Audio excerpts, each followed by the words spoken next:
top of the evening to you.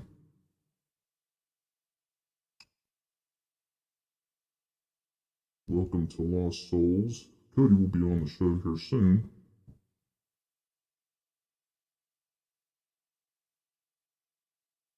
Dylan Jacobson, welcome to the show from YouTube. Very interesting. So, here, let me take my hat off here. Gotta be cordial. His workspace is very messy. So tonight we're going to be having an open mic night. Anyone can join tonight. Just figured I'd come in here and let everyone know and inform you that next week the show is canceled due to Cody's paranormal team being busy and doing their paranormal stuff. So, yeah.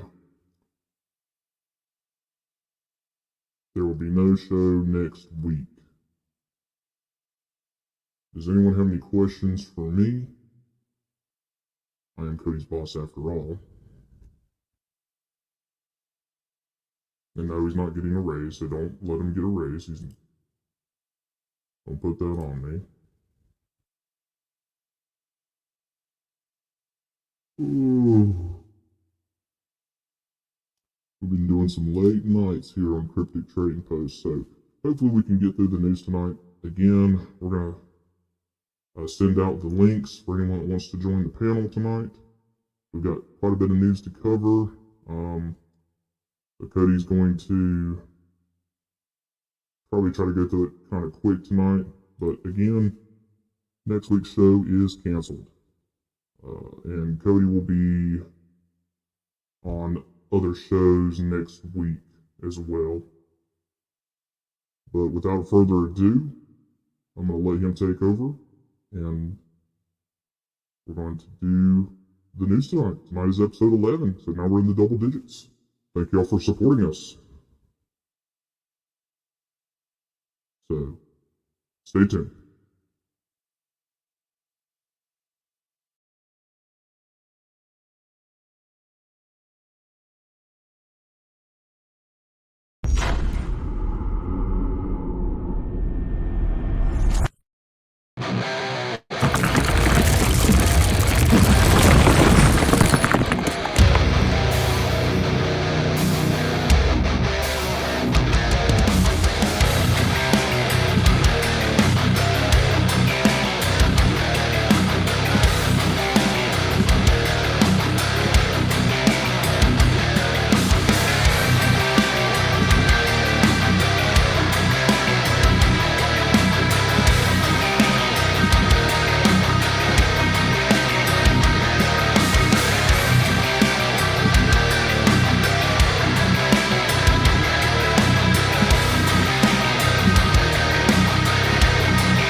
I'm very bad with the trying to get the scene set up and everything tonight. Thank you. Thank you. All right, so tonight is episode 11. It's going to be open mic, so let me go ahead and send out the link to everyone.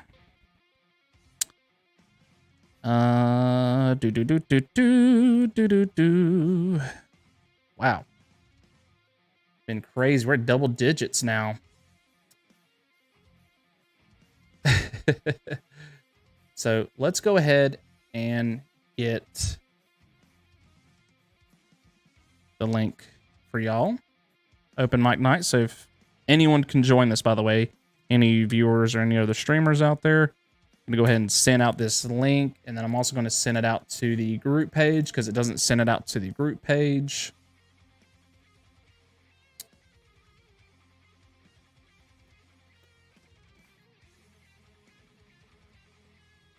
All right. So, we already have one in the backstage because he's just amazing like that. He was on Paranormal Static just before this show at 7 p.m. on PD Region and Parafam Entertainment. But we'll go ahead and bring him on. I got to give him that introduction, though. I really got to get that on here. You know him. He is the one and only Lost Soul Explorer and Adventurer, Daryl from Lost Souls. Hey!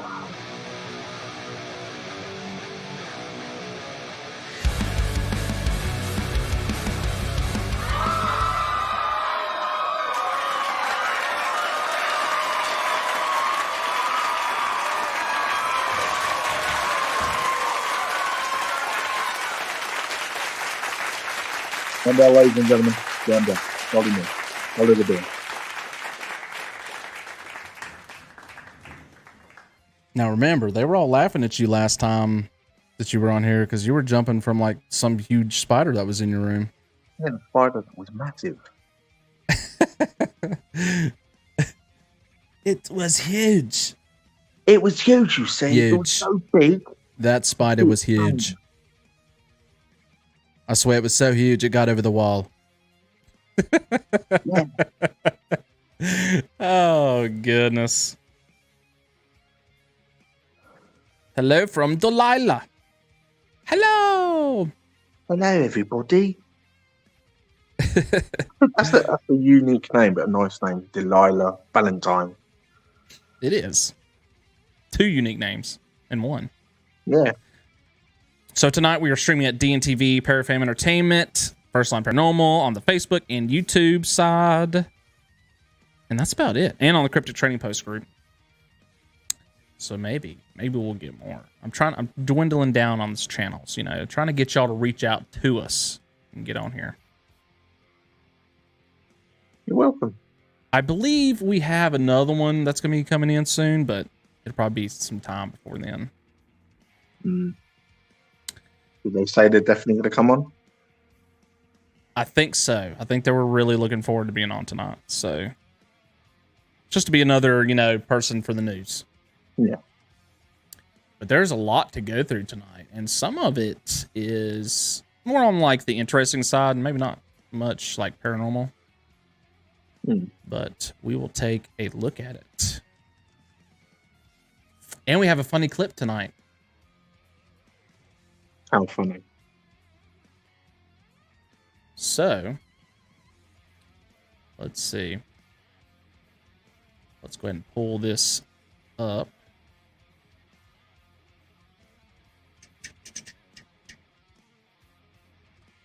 The possibility of a zombie outbreak, like in The Walking Dead, is real. It says, oh yeah, open mic. Oh yeah, anyone can come join. As long as they are actually, if this is legit and it is actually happening and they are like the actual Walking Dead zombies, then I think everything's going to be okay. I think we can just be calm and collective and just go out there whacking the zombies and be okay. Now, the CDC has said stuff about it in the past, and, now just with latest news, I don't know. There's a lot of it getting talked about right now. It says, it may be hard to believe, but the script for The Walking Dead is not far from the truth. For example, this can be caused by powerful neurotoxins. Now, I'm not going to be able to say half these words, so... Strontium toxin will do, causing a powerful disorientation that does not go away for a considerable time. If you give a person a neurotoxin, then his consciousness will change, thanks to which you can inspire him with any crazy idea. Produces delirium, hallucination, hypothermia, tachycardia, bizarre behavior, urinary retention, and severe mitosis, with resultant painful photophobia that can last several days. Oh my gosh. Ugh. So I am too young. So in other words, not quite zombies, but can just put you into a bit of a zombie state. I don't know. We'll continue reading. I'm not sure. Raymond says as long as it's Walking Dead zombies and not 28 days later World War Z, or the one that's on Netflix now that me and Morgan's been watching. It's that Black Summer. Yeah, I'm with you, Raymond. Literally, as long as we can just like hop, skip, and whistle, whacking them slowly, it's okay. Because if it's the proper fast running ones, I'm like barricading myself in. Pronounced amnesia is another commonly reported effect. The onset of symptoms generally occurs around 30 to 60 minutes after ingesting the herb, and these generally last from 24 to 48 hours. And some cases last as long as 2 weeks. That's a long time. But in the case of neurotoxins, it will not be possible to provoke an epidemic. That is, zombies will not infect each other. However, experts are calling on another version of a scenario with parasitic fungi. There are such mushrooms, they turn insects into zombies, but are not dangerous to humans.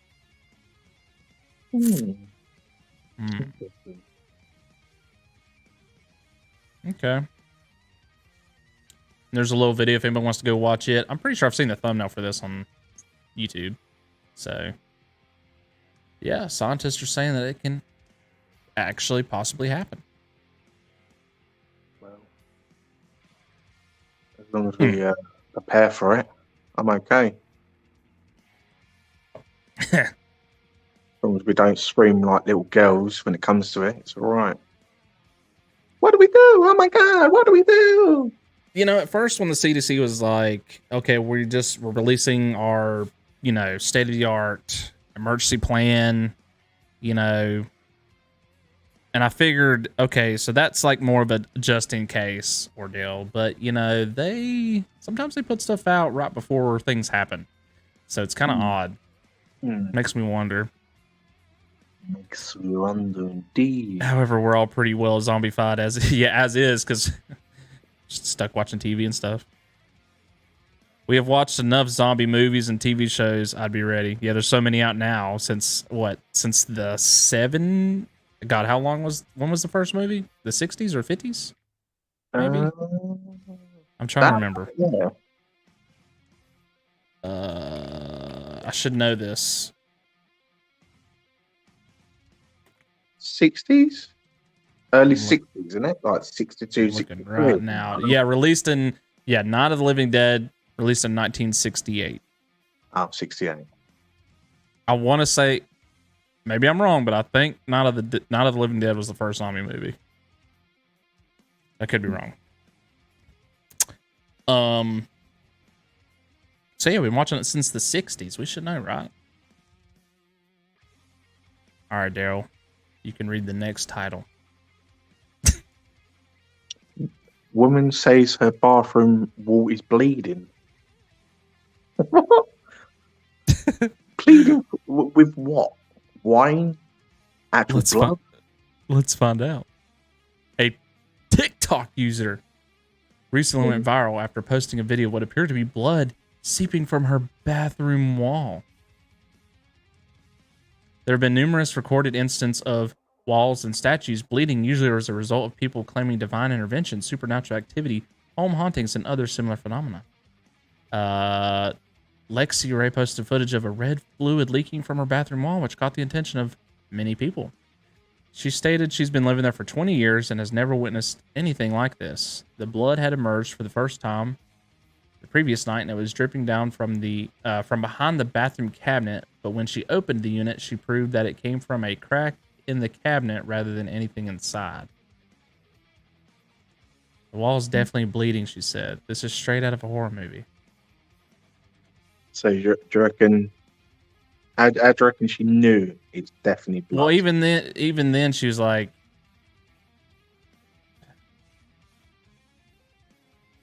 well, no, she said that it was coming from a crack in the cabinet, not that it was explained.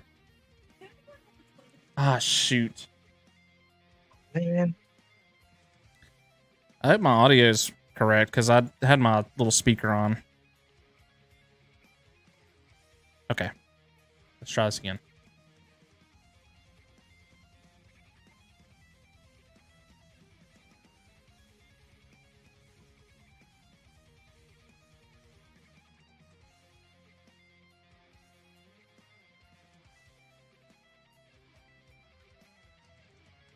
Hold on, I'm getting an error about audio. I guess the audio is not working. Let me try this again. So I close the cabinet, look underneath, and it's just kind of a starting point of blood, but the wall is definitely bleeding. This is straight out of a horror movie, not coming from inside. Nope, that's not bloody. That's not bloody. Close the cabinet. What in the shit is on the inside of this cabinet suddenly that is making my walls bleed? Anyone? Can anyone help me figure out why my wall is bleeding, or am I being possessed? And No. I know why it is. Because it might be on its time of the month. Whoopsie. But no. But seriously, I don't know. It was kind of weird because it was coming from like the two corners on the, like, it was very symmetrical. Just thinking though, because I know that in American houses, the walls are quite thick, but then they've can have a gap, can't they? Yeah. And that's rough, but it could be an animal that got caught and accidentally fell and can anyone help explain? Whoops. Caught itself and, you know, without being too graphic, killed itself accidentally and cut open itself and bled to death. Yeah, but it's also like you think you'd smell a dead animal. Well, the best way of knowing if that was actual blood, or what if it's water, but if it's like colored, like dye color or something. You can easily tell whether it's blood by smelling it because it would smell of pure iron, wouldn't it? It's a strong smell. Or like Raymond says, something leaking and causing rust. Yeah, which would make it change color. That is true. Oh no. Dylan, I'd say if you're coming through YouTube, try to message me through Cryptic Trading Post, and I'll talk with you some before we get you on here. If that answers your question at all. Let's see. Floating horses filmed in Arizona, U.S. A family vacationing in Arizona filmed a mesmerizing video in which a pair of horses appear to be floating on a river. However, the wondrous sight is merely a fantastic optical illusion. The bewildering sight was reportedly captured by Kelly Rogers as she and her grandchildren were visiting Tonto National Forest last month. While paddleboarding along the park's Salt River, they spotted a pair of horses nearby, and Rogers filmed the breathtaking creatures with her cell phone. Hey, buddies. It's a horsey. Hey, buddies. Uh. Scared? Where's the moms?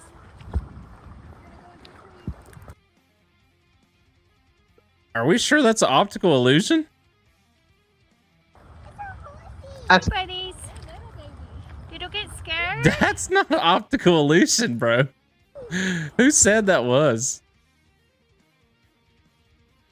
They're standing completely still. The water's not moving where their feet are. Oh my gosh. I must read on. When she later looked at the footage, she was what? I can't read. She did a proverbial double take as the animals look as if they are Who wrote this? Who wrote this? Coast to Coast, you need to check on Tim. He's putting in some extra words in here. As the animals look, they look as if they are floating down the river atop a raft. She was not the only one astounded by the strange sight, as her video has amassed a staggering 8 million views since she uploaded it to TikTok. As for why the horses appear to be floating, it is an optical illusion wherein the creatures are actually standing still in the river, while Rogers was the one who was moving at the time. Oh, okay, that makes more sense. I forgot they're rafting, right? Yeah, but they're rafting, so they're moving. They're moving past them, and they're just how heavy each one of them are, and then how that makes no sense, because if you look further down, they start to walk. But well, here's the deal. They're standing still, right? Yeah. These people filming are on a boat moving past them. Mm-hmm. So as they're moving past them, it looks like they're moving down, passing them, but really they're just passing the horses. And then when they get to a certain point, because it looks like here they're a little past them. Oh yeah. Then they start moving. Yeah. It's trickery of the mind. Trickery of the mind. Because I totally forgot they said they were rafting, so that it clicked in my mind. Yeah. Exactly the same as if you look in the sky, look at a plane, it ain't moving anywhere, but it is. But it's like you're moving instead. Yeah. That's well. That's hilarious. Oh, I thought it was just a good one to throw in there. Oh Lord, the things you find on here. So this has been hitting big news here. The Calvin, I think that's how you say it, UFO photograph revealed. After 30 years immersed in the world of UFOlogy, well, this is the guy talking. He said he's grown cynical after viewing hundreds of unconvincing photographs and films. But we're retired. I'm trying to think what that is. RAF. Air Force. Royal Air Force, yeah. Royal Air Force. See, you knew it. Royal Air Force Officer Craig Lindsay showed me the only surviving print of the Calvin UFO photo he had kept safe for more than 3 decades. I knew I was looking at something exceptional. Is that a plane? Yeah, it's a plane. What is this? So people around the internet are saying this is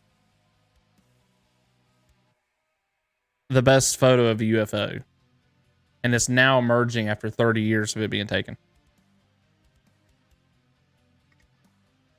I don't know. I think the only way to really, because is it saying it could be real, or is actual footage? Because it's still photo, isn't it? It's just a photo. So again, who's to say that isn't cropped, like, and added? Possibly. It's one of them. But I'm pretty sure this is from, like, I mean, if this was back in 1990, so it had to be in like something physical. You know, like take a picture of it and it come out physical, and he just like kept a copy of it. True. But then it's only just come out now. So yeah, you think from the 90s to up to now, the technology to, not saying it is and not saying it is, you know, fake, but it's a possibility. It's one of those, isn't it? It's. And now it does say it's the best image from the 6 photographs that was taken at Calvin in Scotland. at approximately 9 p.m. on Saturday, August the 4th, 1990. There's 6 photographs taken. No, so in the 1990s, you would have had the what are they called? The what are the film the little you know what you put in the camera, the old school cameras. Like Kodiak. Yeah, you would literally have to look at the original to say whether that's real or fake. Yeah. So that would be the only way to see if it's real or fake. You're talking about Polaroid, right? Yeah, it's kind of what investigators use now. Yeah, because you'd have to put one of them in the camera because you didn't have digital cameras then, in some terms. But it's more adding the film to it rather than having like what we got now in it. So that's the only way to say whether it's real or fake. Look at the original, not on the actual where we call it. I can't think the name of it. Stills. Yeah, that's it. One of them.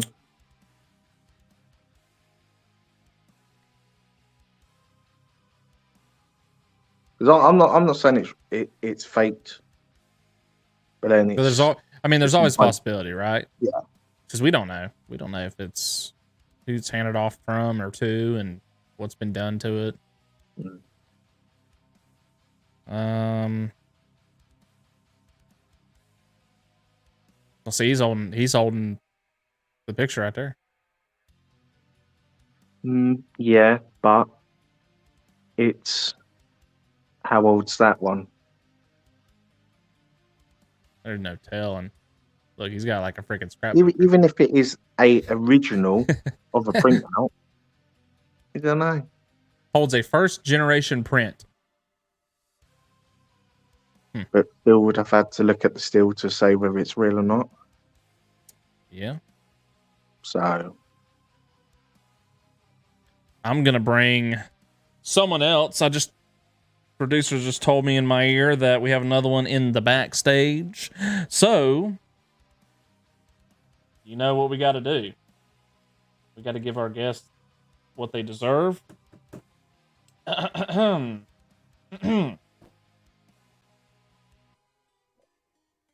You've seen him before, always commenting on every show out there in the paranormal. He is the one, the only, Jonathan Contois? Probably not right, but bring him out.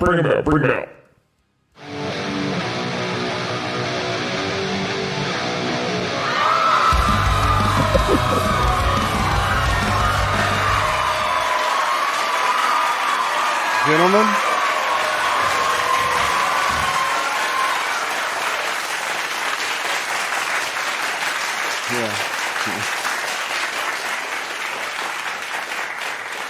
making me blush over here. Welcome. How y'all doing? Welcome, Jonathan. Told you I'd come on. Just a little late. I apologize. Yeah, definitely message me through Cryptic Trading Post if you can find it, and we'll work on getting you on for the future open mics. What did I miss so far? Well, we talked about zombies. We talked about optical illusions with horse floating on water, in water. Floating on water. Okay. I know you have to watch it to find out. But, however, we are on the discussion of a photo that was released that was taken 30 years ago. That's probably the best UFO photo ever out there. And this man right here is holding the first generation print. I got an airplane going underneath it. Got an airplane in the background. And I know how you are about this stuff. Oh, I love it. I don't see a string. That's always a good sign, right? But yeah, he was former Royal Air Force. I mean, how credible can the those guys be, Daryl? They're pretty You think amazing guys. they're up there? I mean, he's kind of old too. You don't think he's in it for the money, right? No, I'm sure he's in it because He's like, the hell with it. yeah. I doubt I'm there's gonna get as much money. Yeah. Is there really that much money in the UFO pictures? I don't know, I mean, man.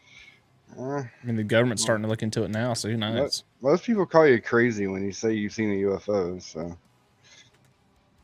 Yeah. Chase.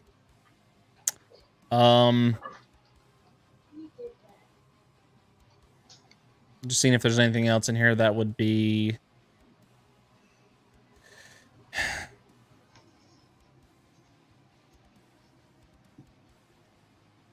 Oh, I see the X-Files.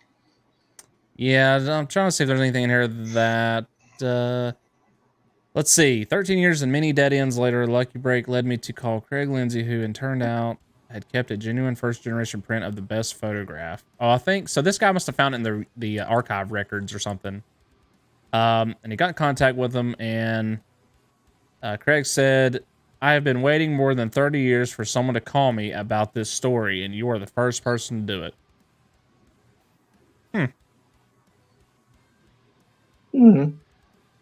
Quite surprised it hasn't gone to try and find people that actually he's waited for people to come to him. Oh. Because usually, if something is legit and you know it's legit, you're gonna go and put it out there, aren't you? What's up, Brian? Yeah. It's the first time I've ever heard someone waited for someone to come to him. Yeah. He says, "My conclusion is that the object is definitely in front of the camera. It's not a fake produced in post-production, and its placement within the scene appears to be approximately halfway between the foreground fence and the Harrier jet in the background." But if he's coming waiting for somebody to come to him, that kind of makes him a little more credible, right? I mean, he's not the one going out trying to get the exposure. Well, I'm also kind of confused too, because it says it is either an extremely clever hoax or it shows the real. Oh, he's talking about the actual aircraft. Okay. So he's saying it was either a very clever hoax or it was the real thing. I mean, they asked if it could be a kite or a radio controlled model. But it would have to be a very large kite or model, at least 65 to 98 feet long, 20 to 30 meters. Mm-hmm. Yeah, I've never seen him. Huh. Well, when was it taken? Back in 1990. I wonder if they had that kind of technology for the kind those kinds of planes. Let me make sure. Yeah, 1990, August. It's been about 30 years. But Calvin UFO photograph is, in my opinion, the best image of the unidentified flying object ever taken. Because I think they're comparing it with, like, that's like what this writer says. But they're comparing it with, like, the other ones that's out there, you know. Just blurry, you can't tell what's going on.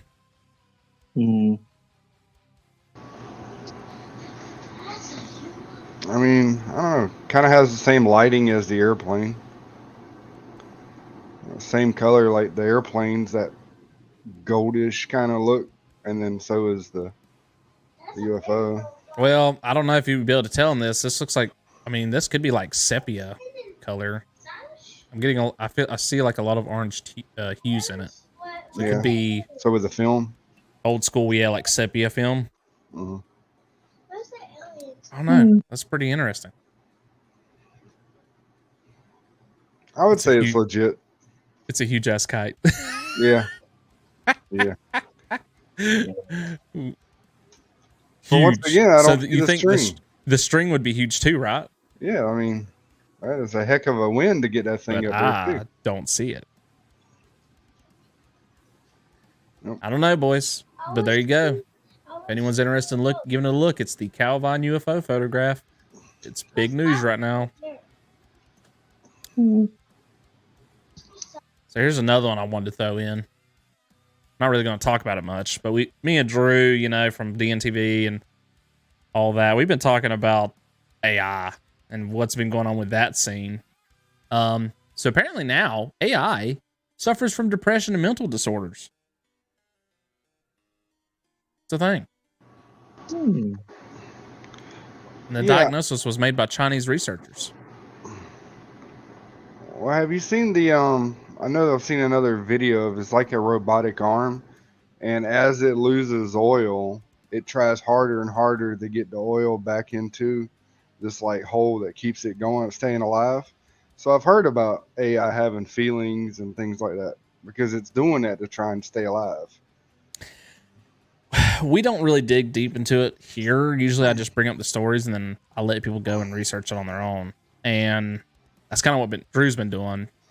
We've been talking about, and I never really thought about it. It's just not ever really crossed my mind. But Google's got a AI. I think it's Lambda is what they call it. Apparently it has feelings. It's learned speech from people, and I mean, and apparently at one point there was issues with it, and it actually hired a lawyer because they're saying it's so smart. It even hired a lawyer. I can't make myself laughing. There was a story that come out that one of the people come out, like one of the workers had come out about it when he wasn't supposed to, and said that if that AI had ever gotten out of the facility, then it would like go and hurt people. So I don't know, man. I don't know what to believe. I don't know what to really think with all that. But ever since I've seen that story, I know Google has a robot. Tesla's made their own robot. There's another one that's done one too. But apparently, when we see the people on TikTok too, with all their robot stuff going on that they're making AIs, but this story comes from like China, like Chinese researchers. I wouldn't be surprised if Apple had one with all their technology. Yeah, that could be another one. I think Apple has one too.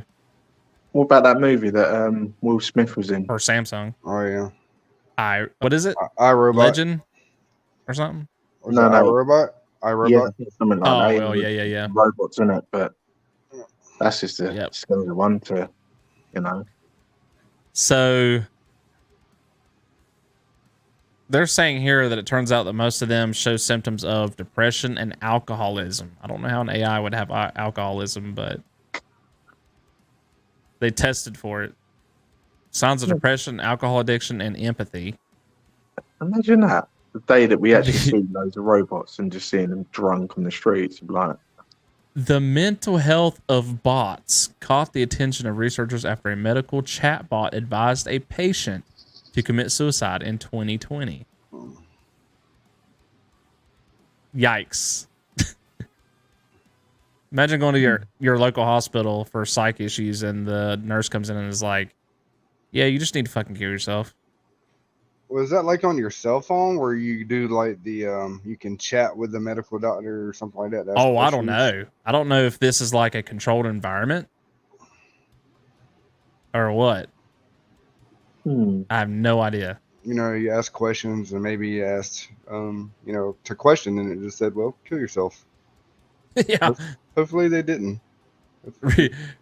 Researchers asked chatbots about their self-esteem. I feel like this is all like in a controlled environment, but who knows? But it says they asked them about their self-esteem and ability to relax, whether they emphasize with other people's misfortunes, and how often they resort to alcohol.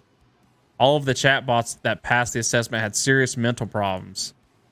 Of course, no one claims that bots began to abuse alcohol or psychoactive substances, but even without them, the AI psyche is in a deplorable state.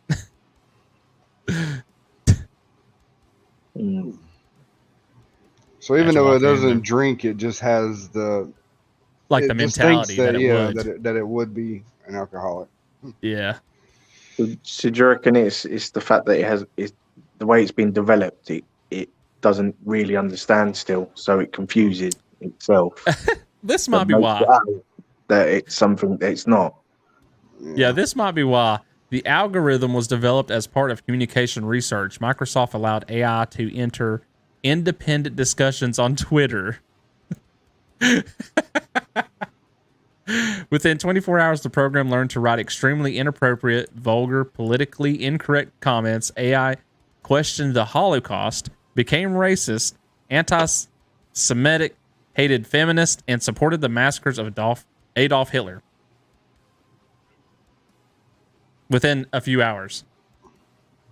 I feel somebody has to input that into whatever algorithm, I think right? it go well if it says Twitter. Obviously, it's going through and like reading all this stuff from Twitter, and is just getting It's all of that. downloading it. Yeah. Yeah, and then it turns into like this depressed, hating son of a robot. Yeah. If you want to know what Twitter's about, there it is. Oh. Oh, what's that cartoon program that's on TV that has the robot that gets depressed and drinks alcohol? It says, of course, this happened because of the people. The bot learned a lot of communicating with them. What movie is it?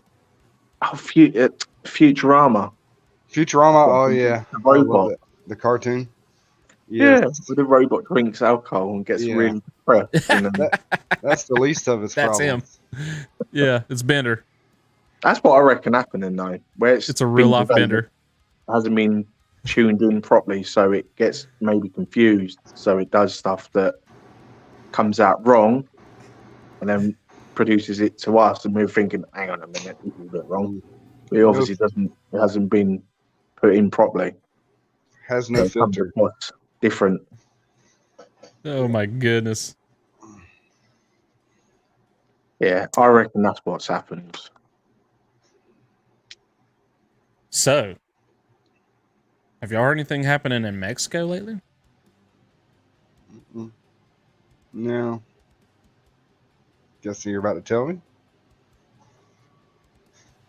Fears of supernatural shapeshifter have residents of Mexican City on edge. Creepy. My audience. Where's my audience at? You're the. Oh, there they are.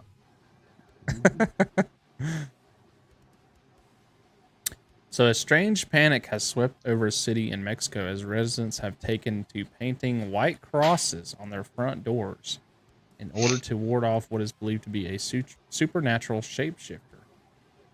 According to a local media report, the peculiar situation began around 2 weeks ago when multiple people in the community of Cocoyote. Now, if that's the only thing I've said right all night, then I applaud myself. Heard series of mysterious sounds which did not seem to have come from a person nor an animal. Shortly after that, more residents began hearing the puzzling noises, and many came to believe that the cause of the commotion was a particularly pernicious entity from Mexican folklore.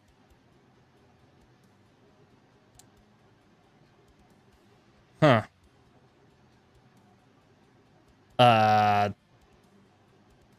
Residents have come to suspect that a supernatural being known as a Nagua is the source of the noises. Legend has it that such mischievous entities are able to shapeshift into different animals at night and can cause great misfortune to any humans they encounter. In response to it, several people have painted white crosses on their doors as a measure of protection and are refusing to leave their homes after 10 o'clock at night. I will say, I don't think there's many more places that are as superstitious and religious as South America and Mexico. I mean, they are very superstitious and religious. Yeah, that's what it looks like. Yeah.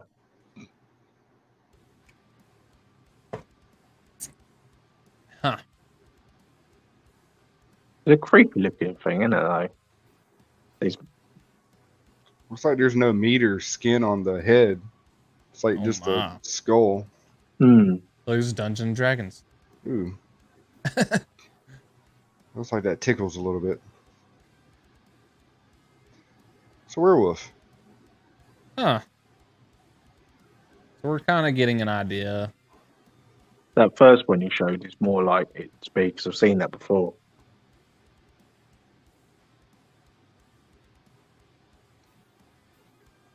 Looks like that might be like a Mayan kind of.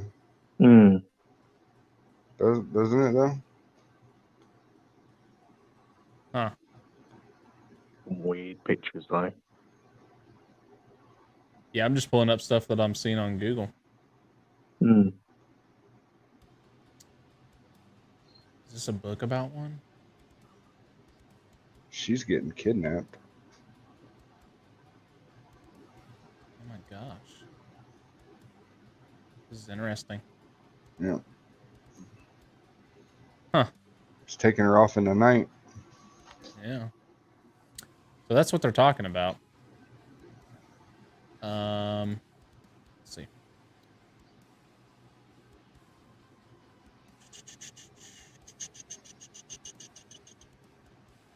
Kokyo is a cultural stronghold where, until relatively recently, there were still practices of magic and healers, and as such, he called for great respect from those who made a mockery of the odd affair. So there's been people like saying, "Oh, that's just silly superstition."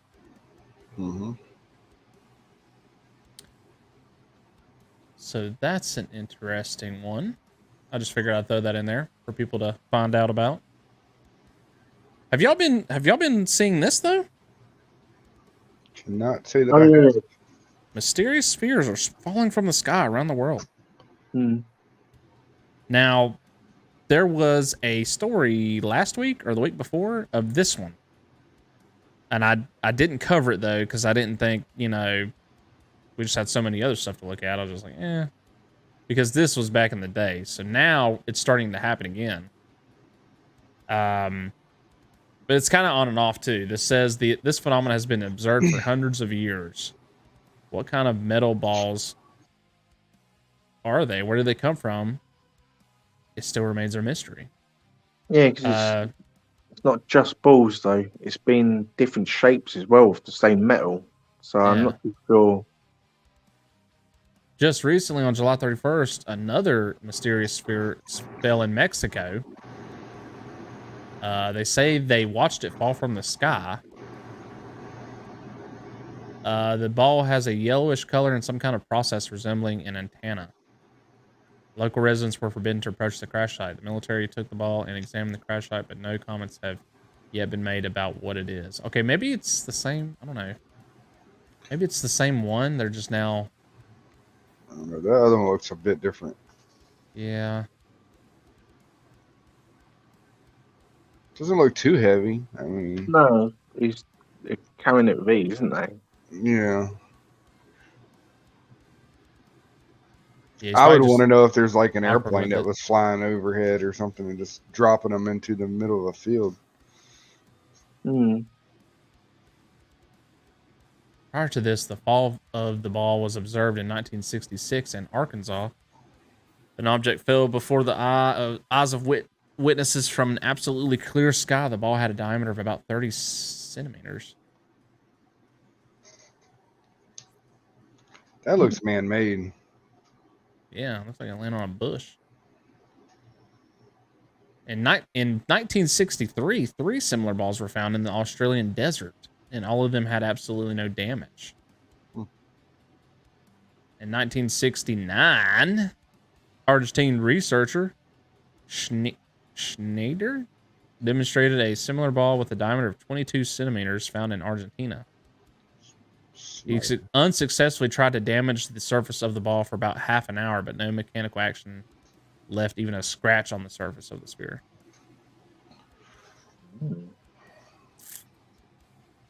Some believe that the sphere may be part of some satellite or other flying machine. However, there is evidence of a ball falling from the sky in 1802 in the Netherlands when the sky was not yet mastered by man. So now it makes you wonder, is it coming from space? I reckon so. And these people are watching it fall out of the sky. Yeah, especially if it's a metal that people try to dent and chip, and it's no effect, then just got to think it's. But it seems like no matter where, like, well, who makes it, like, there would be some kind of burn marks from it entering the atmosphere. I don't see anything. True. I know, that's what's so weird about it. You think that would be on any kind of object, whatever, however it's made? You're talking it's gonna have that? You're talking thousands of degree of temperature, man. That I would think so. Something. Yeah. I don't know. After the First World War, another ball was found on the territory of the Austro-Hungarian Empire. It was supposedly made of titanium. The most mysterious ball was discovered in 1974 in Florida. Mr. Betts found it at a site of a terrible forest fire not far from his home. The man threw the object into the car and brought it home. Now look, that looks a little different too. Yeah. Smaller. And it's smaller.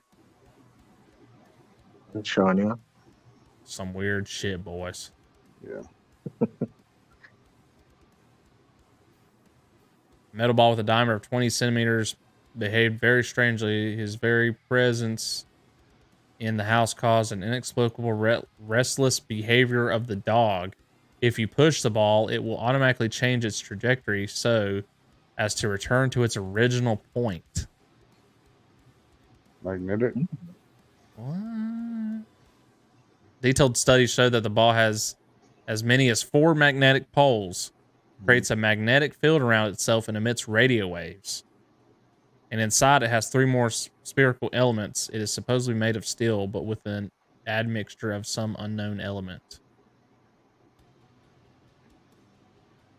Oh my goodness, this has happened quite a bit over 100 years. 200 years, maybe. I don't know. Those first photos that you showed where the guy was just barely holding it up like it was nothing. That's just this right here, I believe, a lot better than those really big. I don't know. Yeah. All of the spirits occurs periodically for at least the last 200 years, but what kind of balls were they? There's no definite answer. You can write everything off as satellites, weather balloons, and the wreckage of spaceships and stations. That's all they can think of. It could literally be anything. Oh my goodness. So, I told Drew about this. He didn't make it, I guess, tonight. There's some stories coming up about psychic swindlers. I'm sure there's going to be a whole lot more of that going on because of TikTok. So we have a story. TikTok psychic swindles Canadian woman. Oh my. Oh god, this is written by Tim. This might be hard to read. A Canadian woman is sounding the alarm over a scam in which she was allegedly built. Is that a word, Daryl? I can't actually see that word. Too small. I feel like they were going to say milked out. How's it spelled? That's too much. Where is it? Highlight the word again. Built. Bilked. Bilk. Nah. I think it was going to be milked. I think here it is. You milk something out. Past tense, bilked. Obtain or withhold money from someone by deceit or milk. without justification. Cheat or defraud. Oh, okay. Learn Yeah, something I every think day. it's supposed to be milked, not built. Milked. Well, bilked is actually a word. Is it? Yeah, I just looked it up. Oh. Similar to swindle or defraud. Who knows? She was allegedly swindled out of $11,000 by self-proclaimed psychic operating on TikTok. That's her fault. You better watch them. Watch what psychics you're going to. A lot of money. The unfortunate cautionary tale reportedly began when Mary, who has opted not to reveal her identity,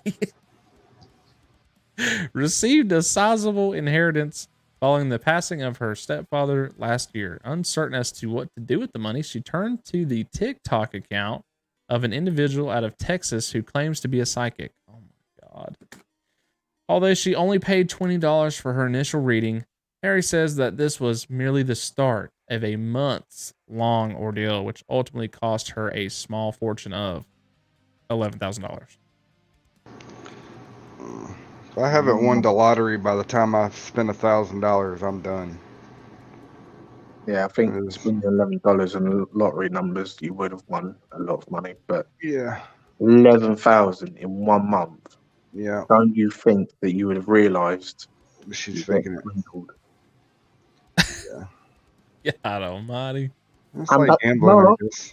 I've had 11,000 out here. I could get more. I could tell you the truth that it's not the truth. Once we get to 15,000, I think we will have the full truth. No. It's the magic number, isn't it? Oh my gosh. Quote unquote, she was like, yeah, there's so much negativity around you, Mary recalled. Every time she would do a reading, the price would go up. Oh.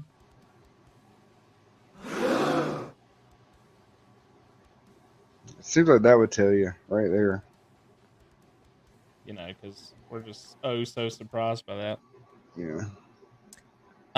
She would say, I need more money to get rid of all this negativity. Like, I need to fix you. To that end, the cost for the psychic's session soon increased exponentially until the self-proclaimed soothsayer declared that I am seeing 666, so we have to turn it into 999. And indicated that Mary needed to send them $9,000 to eradicate the dark cloud hanging over her. What the heck? So you're telling me $11,000 was the total, but the last straw was the 9,000 of it? She spent $2,000 before she spent the 9,000. Wouldn't alarm bells just start ringing though about how much money they're asking? Whenever the dark cloud still wasn't removed and she needed another $9,000.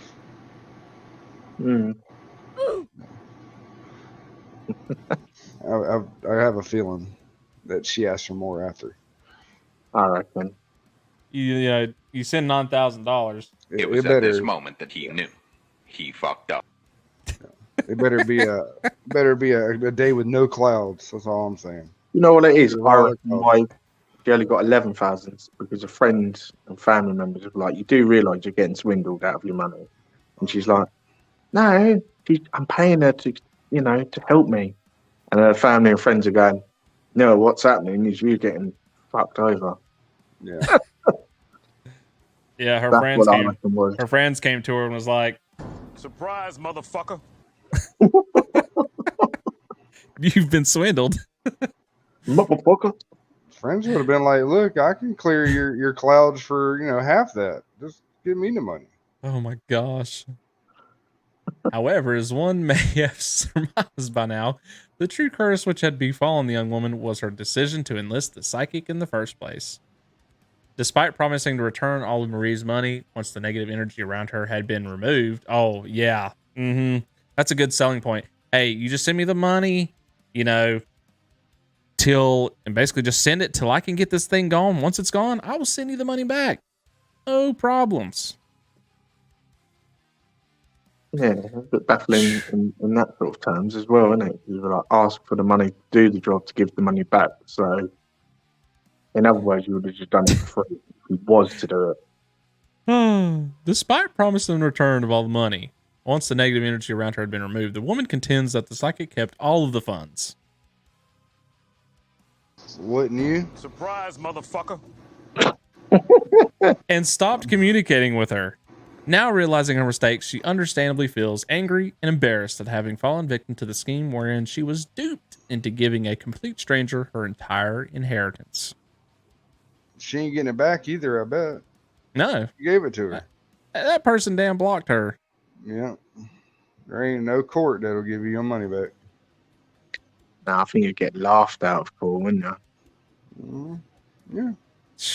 Did it willingly. So, yeah. That's kind of like that Watch out. lady. Now watch out for these psychics out here. There's a bunch of them now. There's a lot of them popping up now, especially some ones you wouldn't think would be one. You think they'd be in the business for something else, but Well, who was that back in the regress. 90s that was like, call me now for your free tarot reading? And she got in trouble for a whole bunch of stuff. well, like on the TV. Yeah, she was on Yeah. there all the time. Like, you Oh, call yeah. the number and I bet she I can got- find it. It was in the 90s. yeah, it was like Miss something. And she was everywhere, but she got sent to jail. Miss Cleo. Miss Cleo, that's who it was. Yeah. She was the first one that I ever seen, really, I knew about. Never had a reading from a real psychic. Try us right now for free. Your father had a stroke at a young age, did he not? Right. Did you get strep throat a great deal in your late teen years? Yes, I did. Okay. His eyes are almost spooky. They're so pretty. That would be my ex-boyfriend. The 5 of swords Holy is shit. next to him. And that means that he You're is right. away. Yep. Did you think Cleo wasn't going to see that? Oh, I knew you were. Oh, you go, girl. 6'2", probably about 240 pounds, right? Right. He is married to that one too, and him fool around even more than the other one does. Right. Okay, you know that. He doesn't even live Surprise, in the same motherfucker. area anymore. He moved, didn't he? Oh my God, yeah. There is one that See, you've it been says for flexing your entertainment muscles only at the around. bottom. Oh my goodness. You People know are the still one. putting He's money out there. engaged, Yes, I him know not the one. married yet. I know who you're talking about. Let I us know who you're out, talking please. about. Right there, Call for now entertainment and try only. it for free. Call True. 1-800-914-6499. She was making bank off that. Hey, she put for entertainment only. hmm Mm. There was something else she got in trouble for, but it was something to do with that whole business. Oh my gosh. There's probably just other stuff like within the business. Yeah. Yeah, that's why she all of a sudden stopped going on TV.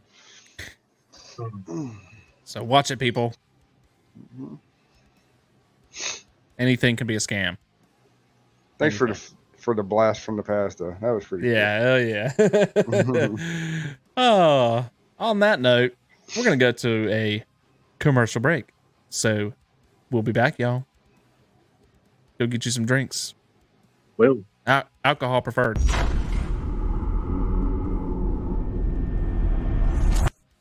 You are watching and listening to the Cryptic Trading Post. Take a look at our other merchants and the Commonwealth. Cody will be back after this short break.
has its haunted chamber where the silent moonlight falls. On the floor are mysterious footsteps and whispers along the walls. And mine at times is haunted by phantoms of the past, as motionless as shadows by the silent moonlight cast. Water ye, O pallid phantoms, of the statues without breath that stand on the bridge overarching the silent river of death. Water ye, O pallid phantoms that haunt my troubled mind.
Oh, yeah. Oh, yeah, baby. We're back. We're back from commercial. Oh, yeah.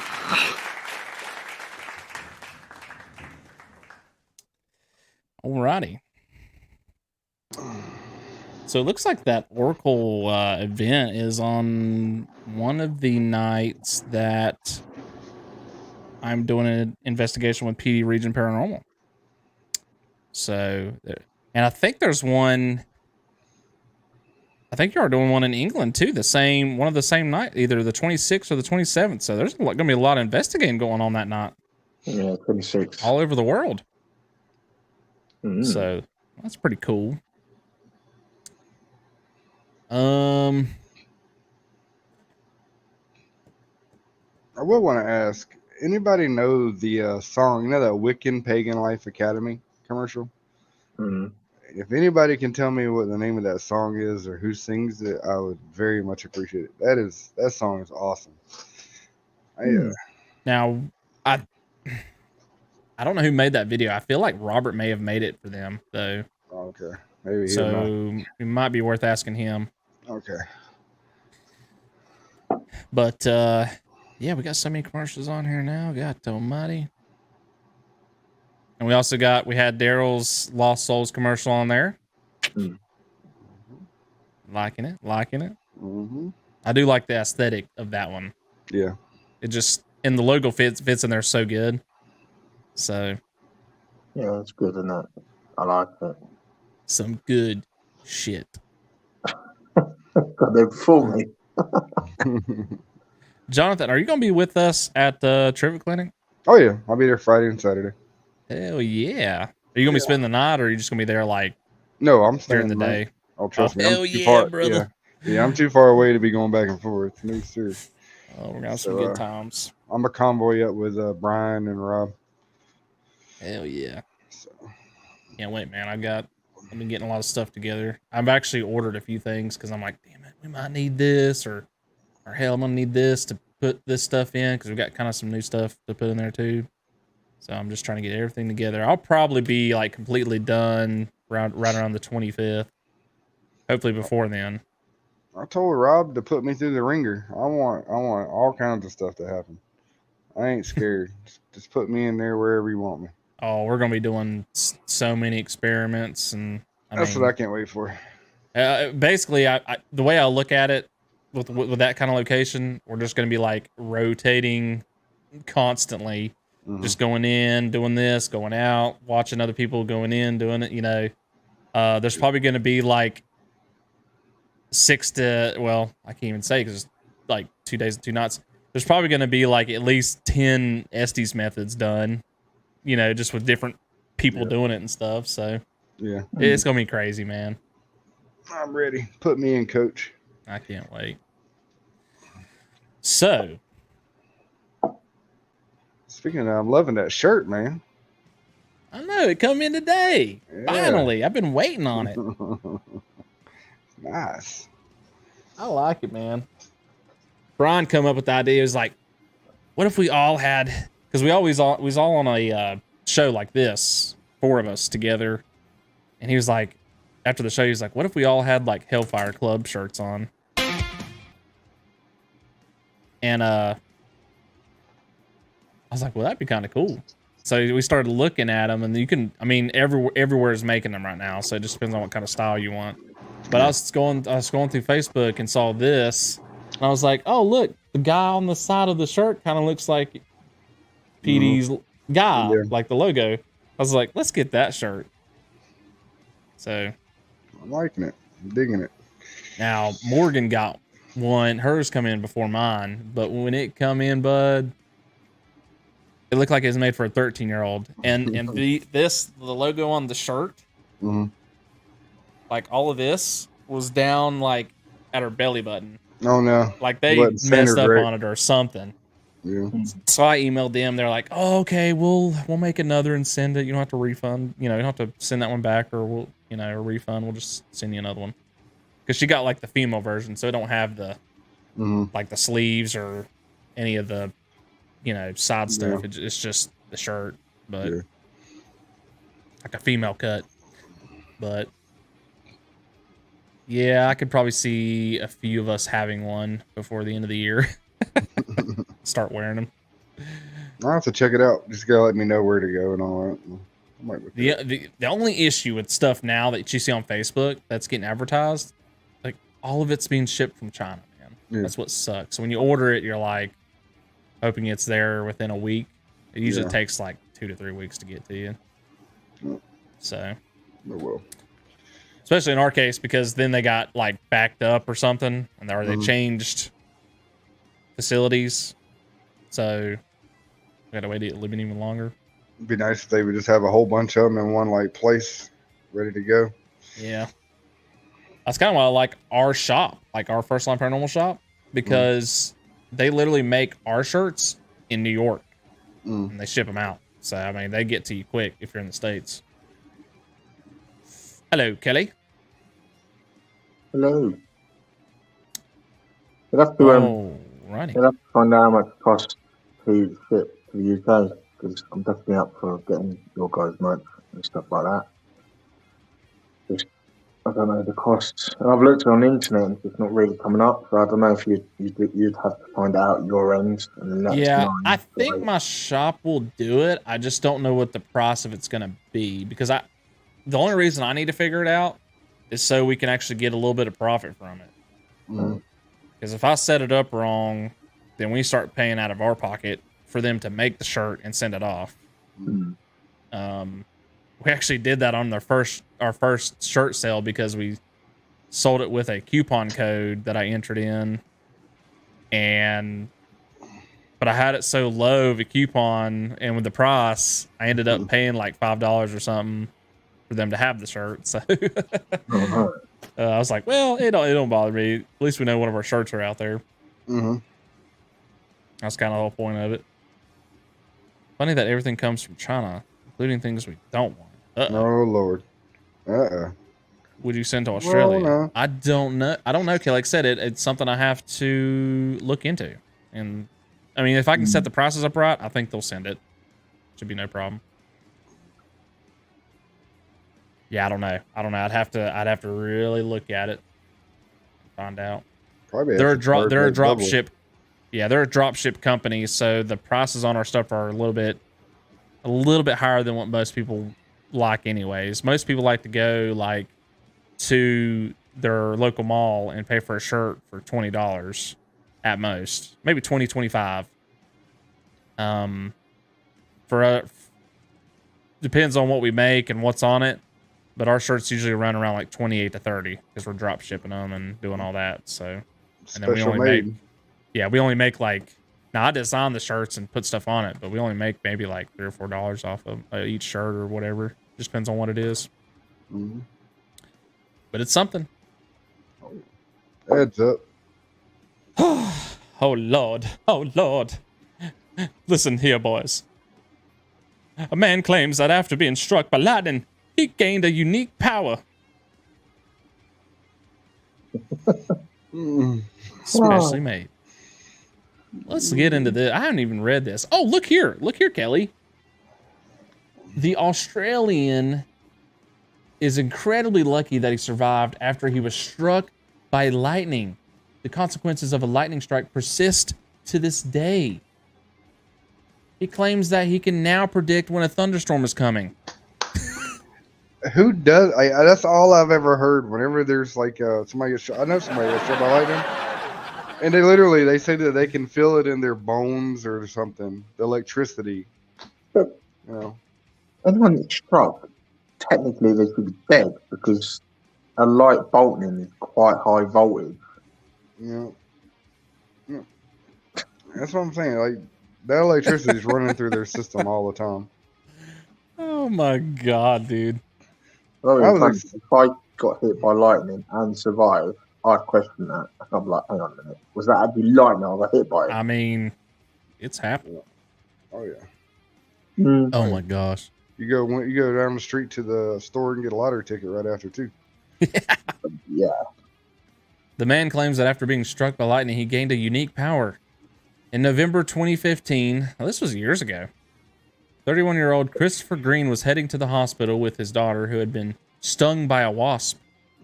Not just a regular old wasp, it was an Australian wasp. But those fuckers will kill you. Then he noticed that clouds were approaching and said that you need to be more careful. Here's the man. The Superman with power. You know, his last name's Green. He's wearing a green shirt.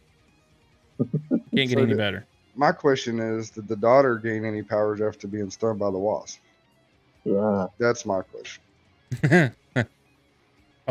Maybe I'm reading this wrong too because we haven't got to the good part yet, I guess. But in 2015, he was headed to the hospital. Then he noticed the clouds were approaching and said that you need to be more careful. Huh? So he was driving along with his daughter in the car. He was telling himself that he needs noticed to be the more clouds. Yeah. Maybe. It was at that moment. I'm so confused with that part.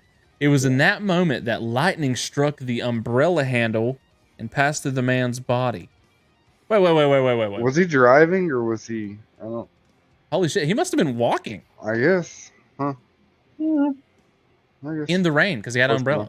Yeah, it must have been walking. Yeah. Wow. I thought he was driving at first. I was. Yeah.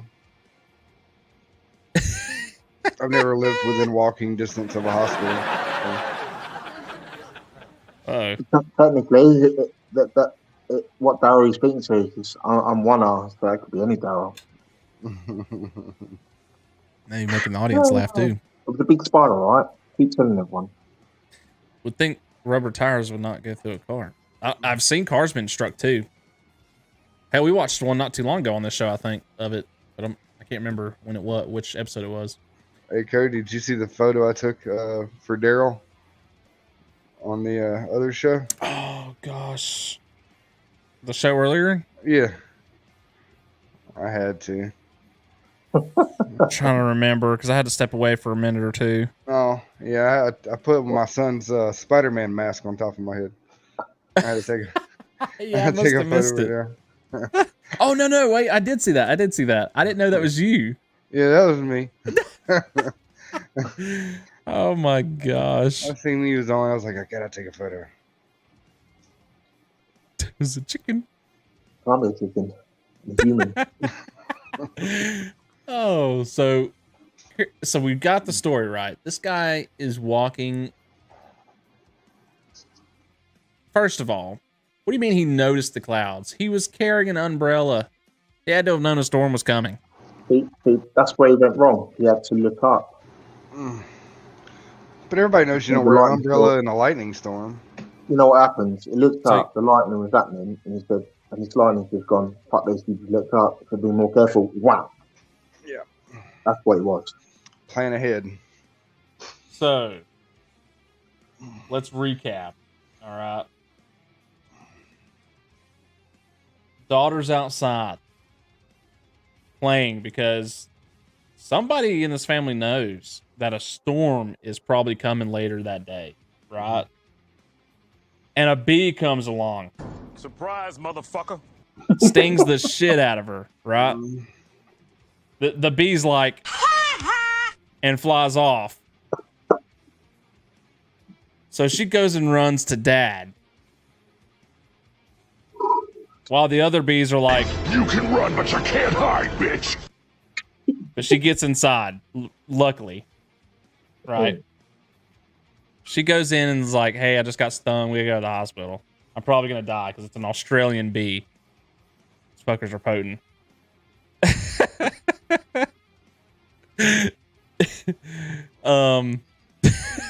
Yeah, if it was a bee, it would definitely. She would have the last laugh in the end.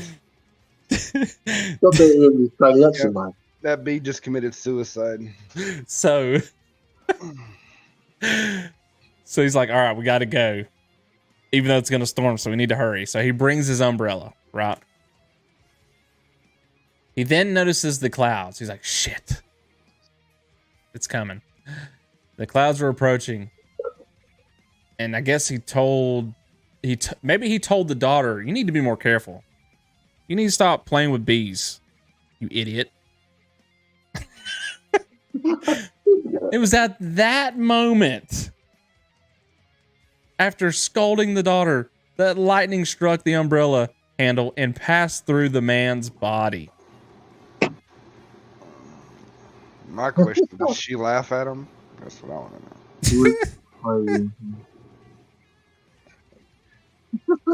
to know. According to Green, he was helping his wife to see his daughter. Now we're in a car. Here we go. Now we got to change the story. I'm done. Surprise, motherfucker. I need to smoke pot to be able to follow this story. According to Green, he was actually helping his wife, getting the daughter in the back seat of the car, and was holding the umbrella as they were doing so. Yeah, so from the house to the car, they walked with the umbrella. So it must have been already storming. It had to have been. The umbrella has a wooden handle, but the tip of my right index finger touched the metal part. It was like a blinding light. And then I passed out. My wife said I just fainted.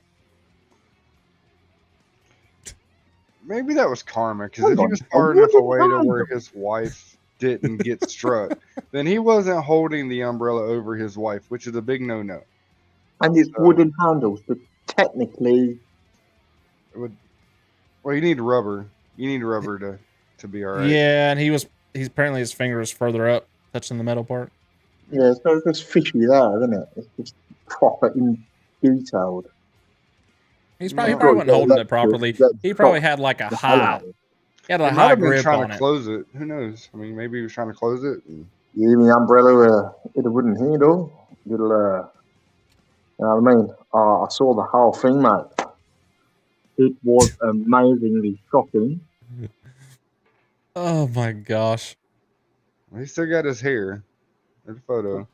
The Australian was rushed to the hospital where he was hooked up to a monitor. The apparatus showed that his heart was beating at a speed of 1,000,000 miles per hour. I think he would be dead. Yeah, a little dramatic. Anything near 200 and over, you're dead. Yeah, you can't take. What kind of doctors you got over there, Kelly? He's all right. About RPM? When I woke up in the medical center, my wife was crying over me, and I was just in shock. It's so funny. No, the audience didn't laugh. Oh.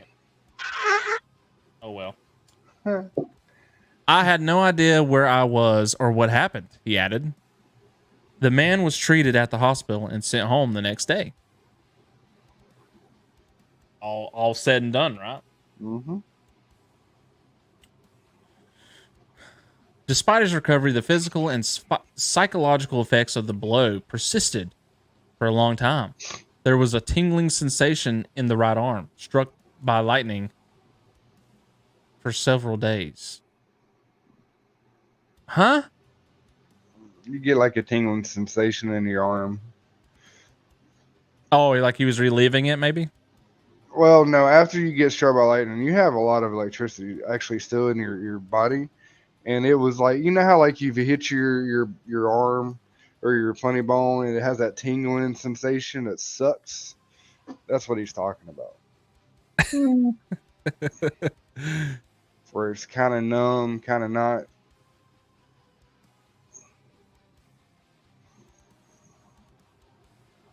No mention of what hospital? I'm saying bullshit on this one.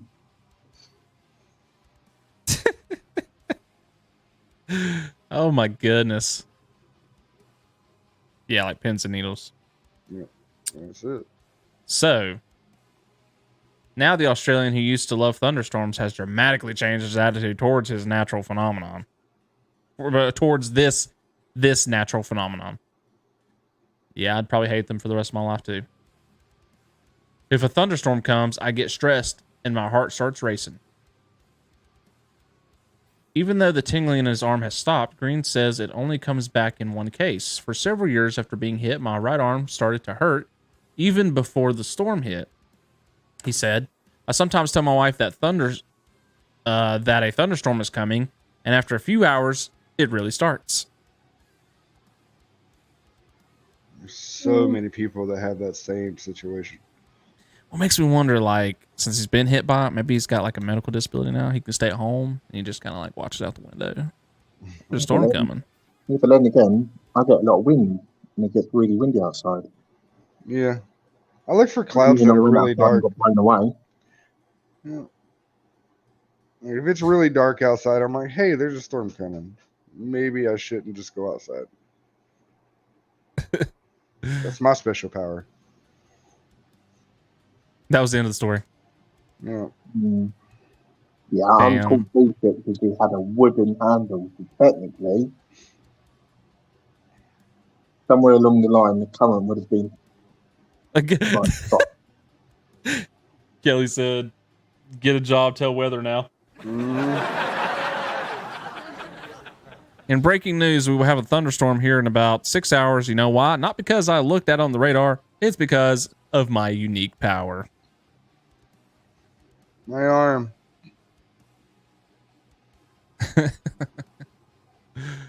Oh my goodness. You know what I reckon happened? I reckon he did Oh, get I've hit by seen this lightning. one. I've From the seen tip this one. to the metal to the wood bit, made the wood maybe explode with his hand. So the shock of it, obviously had after effects. He didn't get shocked.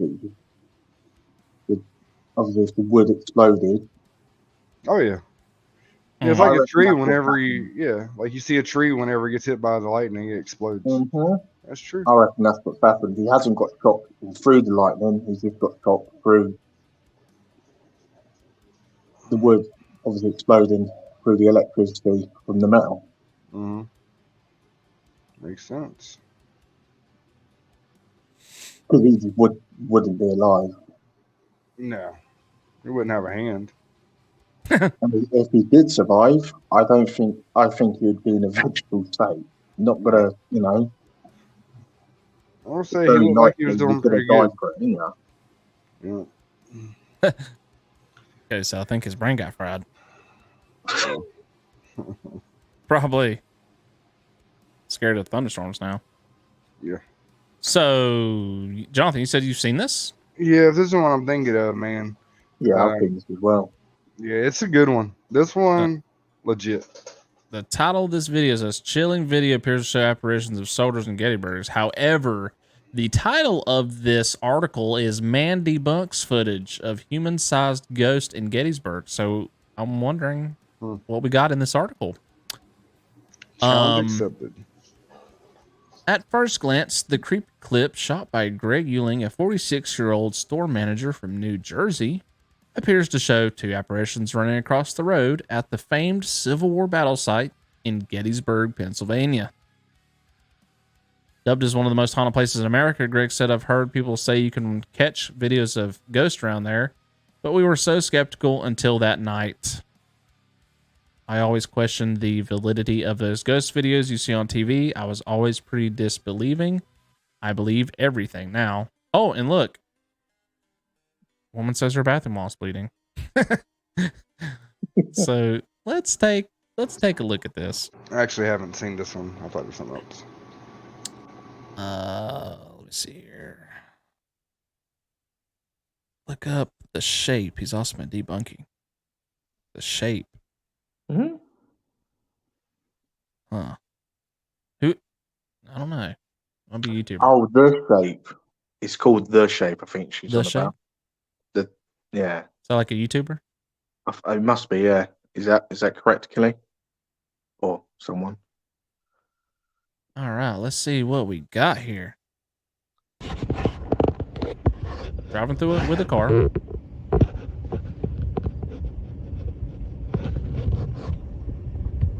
Whoa.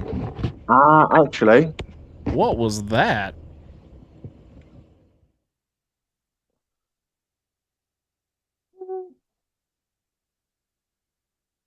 What the heck? But I've seen a lot of videos with spirits that look just like that at Gettysburg. Seriously? It's like a smoky kind of. Look like a dang. Yep. Hit the jets. Hold on a second.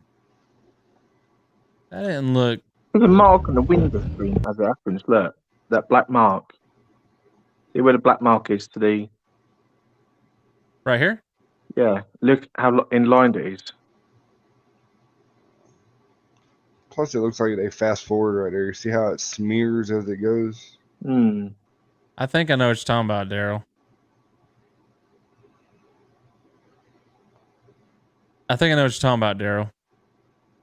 This dot, if you look, is actually lined up with this apparition, and it follows it the entire way through. So here it is. Still following. Yeah. Still following. Yeah. Still following. Yep. What's up with that? And it disappears. Well, maybe not. It goes out of frame. It's right there and it goes out of frame. That's still kind of weird, though. Doesn't it look like it's blurred as and it kind of like takes off? Yeah, and it looks like there's something right here. If you notice, there's like something that peeks out right there and goes back in, and it's still sitting there.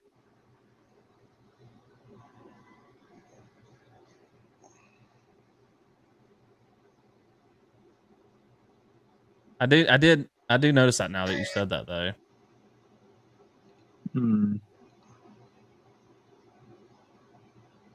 Huh. Kelly is saying fake. That was a good, like, you noticed that right off the bat. That was a good observation. Because that wouldn't make sense. Like it makes it look like there's a mark on the window, but then it like starts moving around like crazy. Oh, the camera's sitting still. Like right there is the biggest, because he didn't jerk the camera. He's sitting still, and it goes. Yeah. Huh. Yeah, that's fake. Let's see what this says. Debunked. However, TikToker Jeremy Foster reckons he's debunked the video and that we're all getting tricked by a distortion. What we're looking at is a distortion in the glass or sense that we're looking through. It could be caused by water. It could be caused by a defect of the glass. In the bottom right of your screen, you'll see a small, looks like a black dot. And that black dot keeps moving right along with the distortion that you can see at the very beginning of the video before they even get close to the cannons. Once they get to those cannons are reflecting light, which is also true. Light which passes through that distortion, making it look like it's in, whatever that means, passing through the cannons themselves. Yo ho. Well, we can just mute that. So this is probably just this guy like explaining it. Oh. Since it became popular, this video of an apparent ghost in Gettysburg walking. Dude, this guy needs to do podcast. Between these cannons. And what I've concluded is this. What we're looking at is a distortion in the glass or lens that we're looking through. Could be caused by water, could be caused by a defect in the glass. I'm going to get a better shot of the video, but here's what I want you to look for. In the bottom right of your screen, you'll see a small, looks like a black dot. And that black dot keeps moving right along with the distortion that you can see at the very beginning of the video, before they even get close to the cannons. Once they get to the cannons, those cannons are reflecting light which passes through that distortion, making it look like it's an incorporeal being passing through the cannons themselves. I'm going to show you a portion of the video we don't normally get to see. The portion. So, which we've already went through it. I think what he means by distortion of glass, I don't think it's like the car glass itself. I think it's the glass of whatever he's recording with. Kind of like, our Sony cameras, that you can roll. It's something maybe on the lens of that, which is causing where that black dot is. But maybe, maybe that's just a thought too. Maybe it is the actual glass of the window, but debunked.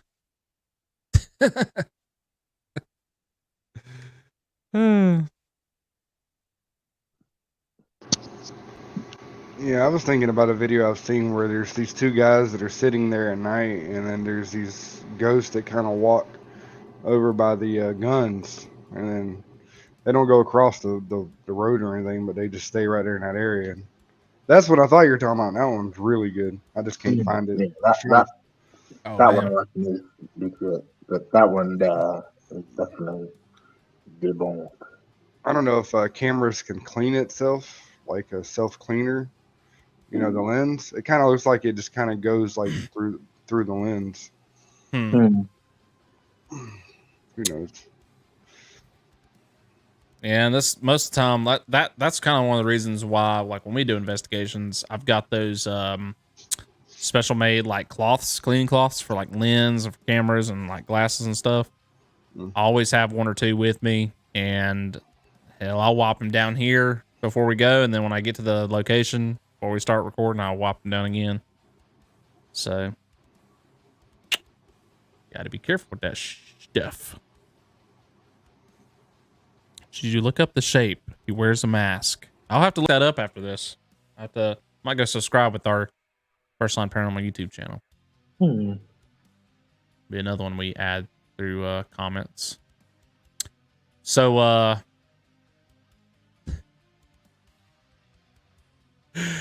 y'all thought that $11,000 was bad. Wait. Till you get a load of this one. Brazilian woman enlists psychic to bilk mother out of 139 million art collection. $1 million. 139 million.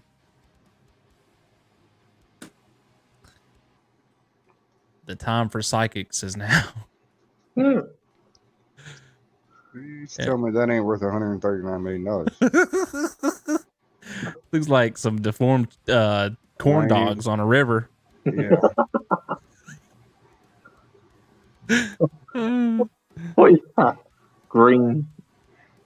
Oh my man. goodness. In a bizarre story out of Brazil, police say that a woman stole $139 million worth of artwork from her mother by way of an elaborate scheme involving a phony psychic. Wait. A woman stole... Oh, from her mother. Okay. So this is the person's talking about her mother that got her stuff stolen. Okay. The wild case reportedly came to light on a Wednesday when authorities in Rio de Janeiro... Yeah, Rio de Janeiro. There we go. Announced that they had arrested a group of people who had worked together to pull off the strange heist. The plan was set into motion, cops say, when a person claiming to be a clairvoyant sought out the victim, who has a strongly held belief in the supernatural, and shared a worrisome vision that her daughter was going to die. After being informed of this troubling prognosis, the understandably distressed woman was led to believe that the psychic could prevent this from unfolding through a series of spiritual treatments, which wound up costing nearly $1 million. God almighty. That must have been one top dollar psychic. However, the psychic's warning was merely a ruse cooked up by the daughter in order to rob her mother and ultimately get her hands on her incredibly valuable art collection. Wait. So the daughter was in on this? Daughter was the main one. Holy shit. Daughter hired the psychic to get the money, the So the psychic got paid and then she got the art to get paid.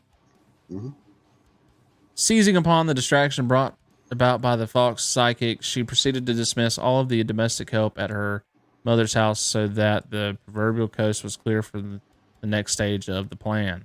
The daughter and a group of fellow Neanderthals proceeded to painstakingly remove 16 paintings from the residence, with her mother apparently being none the wiser.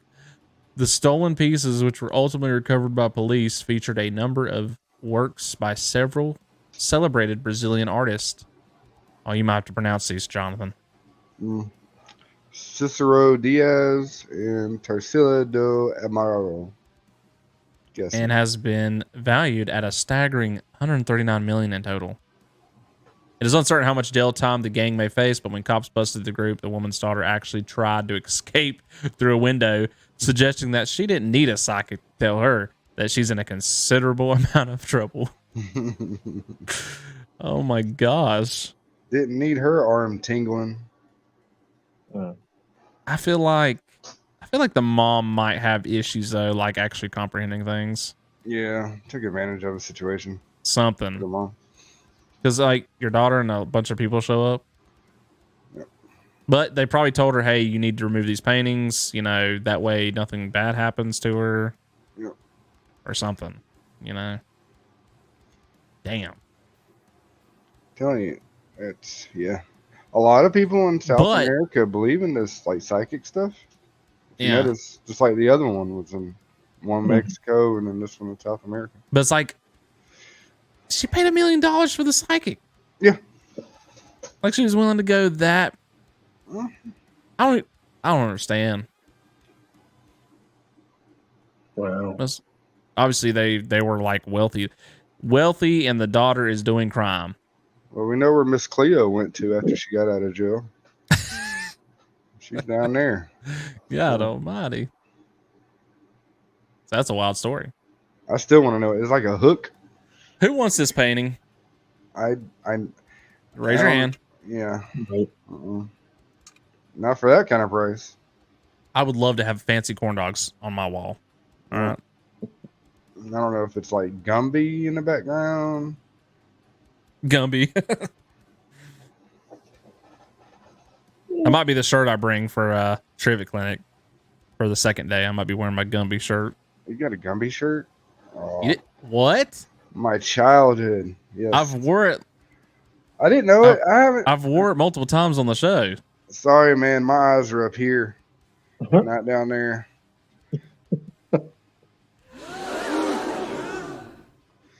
Yeah, I know, audience. He's lying. But Yeah, I know. I'm about to show you a picture. It's actually Gumby and God, what's the dog's name? I don't remember. It's probably a normal name, but anyways, it's a grunt. It's kind of like a grunt style shirt in a way, but they're actually holding like they got armor on and they're holding like M4s and stuff. Maybe that's why. It's awesome. I can't remember the last time I've seen Gumby with It's the an armor awesome on shirt. all the M4. Yeah, I'll probably bring that shirt for the second night. Okay. Because the first night we're gonna bring all of our team shirts and be professional, but then probably the second night we'll change it up. I still don't have a team shirt. Mine's supposed to be bringing me one. Better get it. I am. Got a week. Yeah. Well, no, I'm gonna get it. He's got one that's my size, so I'm just gonna get it whenever we go there. Okay, so I have to give out a warning here for the next article. We do not condone people getting high, especially and including animals. Okay. But this is also an interesting topic, and it's not really anything paranormal, but it's interesting to talk about because I didn't know anything about this till a few weeks ago when my coworkers were telling me about it. Not the specific article, but what's in the article.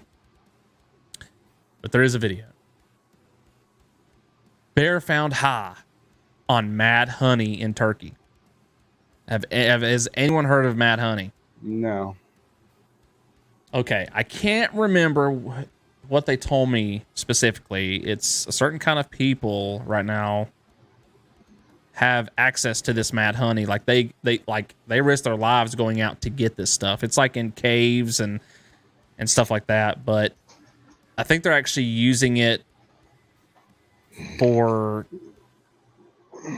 psychedelic drugs, and I think they're selling it somehow and making money off of it. But it's again, you're risking your life when you try to get this stuff because it's hard to get to places. Places where there's bears. Yeah, I might be able to do a quick search on it. Oh hell, they might actually sell this shit.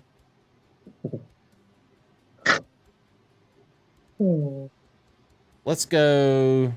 Here we go. Let's get some backstory here. Hallucinogenic honey can sell for over $60 a pound on the black market. Has a slightly bitter taste and a reddish color. can cause dramatic psychological reactions in humans and animals depending on how much a person consumes. Reactions can range from hallucinations and a slower heartbeat to temporary paralysis and unconsciousness. Sounds like a good time. Oh my god. I'm trying to find... Oh, look. Turkey and Nepal, the epicenters of mad honey production, have traditionally cultivated the honey as medicine. But they're selling like crazy. It might be in Asia, Asian countries. Anyways, I've heard stories of them going out and like having to get the stuff, and it's risky getting it.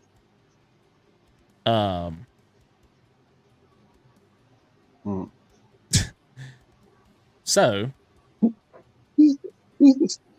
here's the teddy bear. The bear got that high and had to actually be rescued. No. Yeah. No. No. No.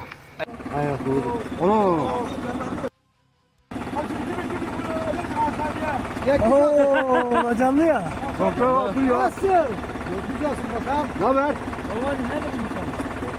Merhaba. I may or may not have looked like that before.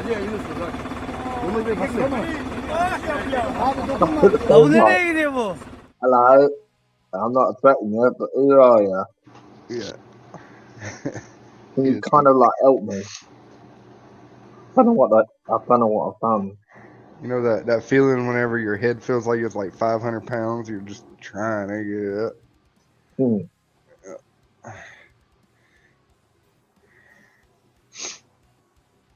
Is it bad that I'm laughing?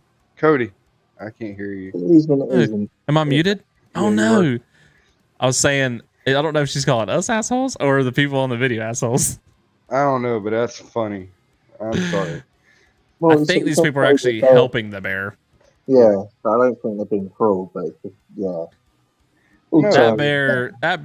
That bear stumbled upon that honey. He was like, "This is jackpot," and he was like, "Holy shit, this is the wrong kind of jackpot."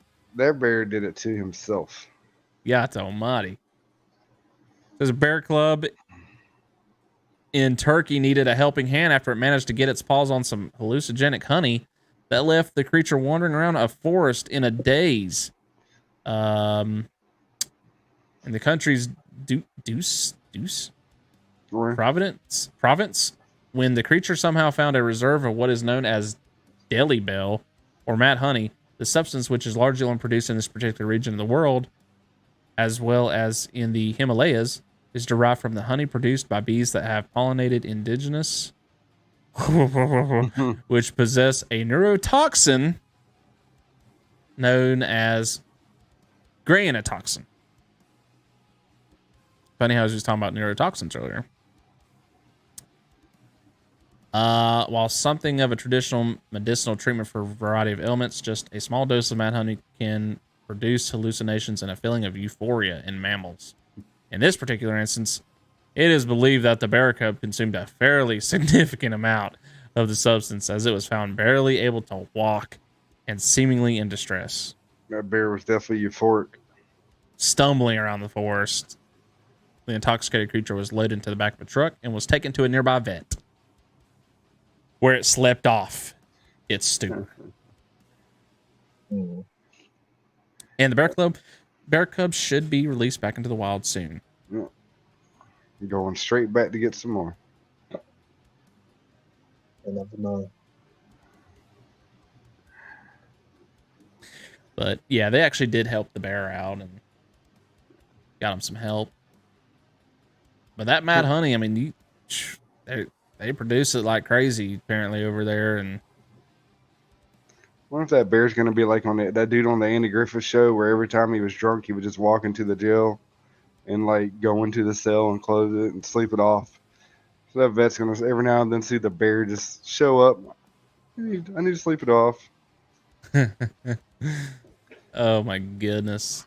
I just thought that was an interesting story because I've been hearing a little bit about this mad honey. I never even knew it existed the other week. So sorry, Kelly, but that's it's funny. It's not funny what happened. It's just the reaction that the bear I've never seen a bear high. Let's go with that. I've seen that- plenty of friends have that same look.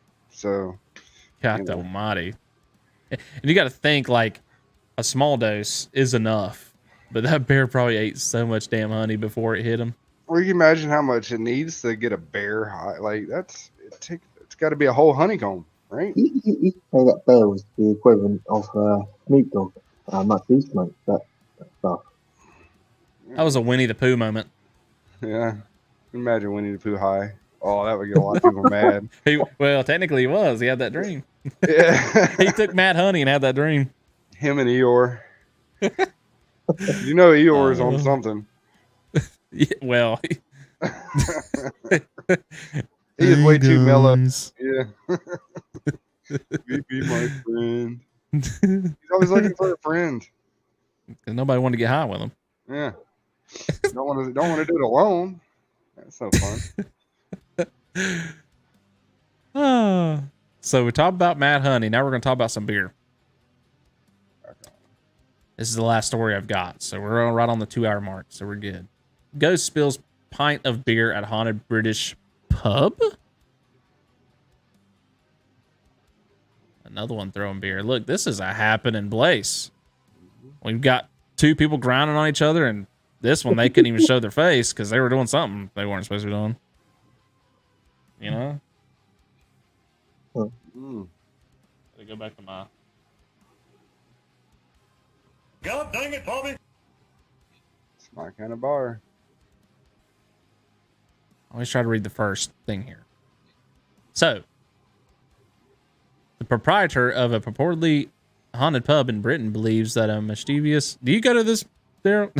It's behind a recent He's incident. the one wearing the green hoodie. Wherein a patron's pint of beer inexplicably fell off of a table. Oh, maybe let's take bets. Is it this beer, or probably one of the beers that these people are holding if they got one in their hand? It's the beer in the middle. Yeah. Right here in the middle. Yeah. Yeah. So, the strange event occurred last month at the Ring o' Bells Tavern in the English town of Kendal, and was captured on video by the site's security system. In the footage, a pint of beer can be seen sitting on a table before slowly moving towards the edge. And he's already said fake. Until it topples onto an empty chair. So surprising. Kelly, this isn't you, right? Surprising some patrons standing nearby at the bar, according to the pub's manager, Scott Dawson. That sounds like a YouTube name. The glass was sat on the table for a good while before it moved. There was nothing to trigger the movement. It's as if there's a presence there. Well, if that's Kelly, then Daryl and Kelly know each other a lot better than I thought. Don't ring that bell. Yeah. Let's see. Oh, there's no sound. So I'm just going to keep it muted. Yeah. Huh, I was right. Yay. It's moving. There it goes. There it goes. Holy shit. Yep. Oh my God, that thing was full. That was a waste. And you think it was somebody would notice that there was a string attached to that? Oh, That person was like, I could have drank that. what's the arm? Yeah, it's totally a party foul. I'm wondering if like, Is the chair moving? well, I'm wondering if like this is not centered or leveled, I should say.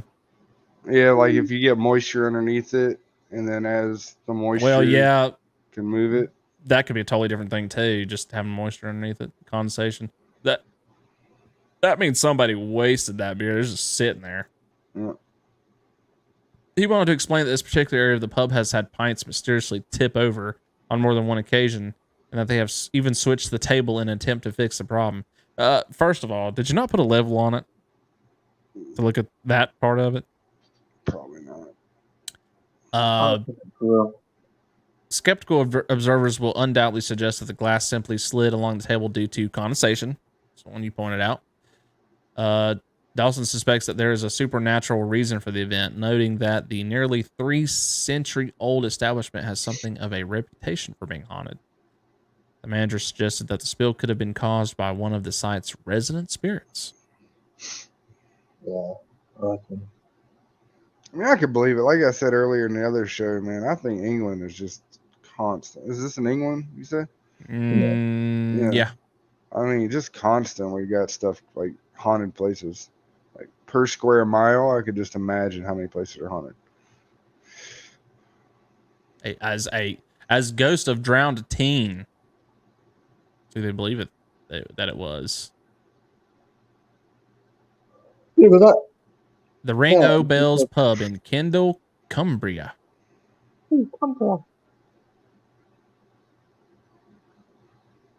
That looks unlivable.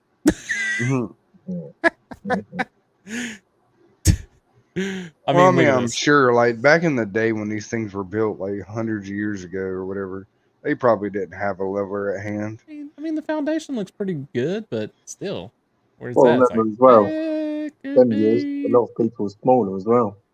Yeah. Oh wow. What is that? Interesting seller. Yeah. All right. You went on, so we read that. Popular destination for paranormal investigators. Daryl, got you the next place. Yeah. Need to get you to go out there and see if you can debunk this.